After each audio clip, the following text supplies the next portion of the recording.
Hi, in regards to what the National Park Service should do to protect both the park and the visitor experience, I think what Moab has been doing with the reservation systems is a good start. In decreasing the amount of people and the risk of harming the park through pollution, vandalism, or over traffic. And less people is easier to manage, plus the people who are there are going to have a better experience if there's less of a crowd, especially if they're coming out to the park to escape from the day-to-day. I really think the park should focus on protecting nature first and on the visitation second.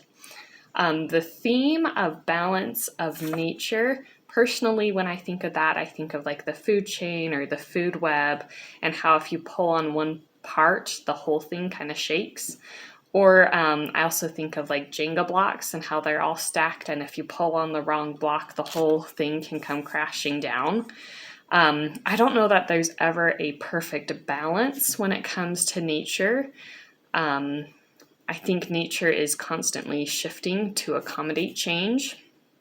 I do think that we should interfere, especially in situations where we have had part in creating an unbalance, such as like removing wolves and some of those natural predators in Yellowstone, and how it's important to reintroduce them to the park.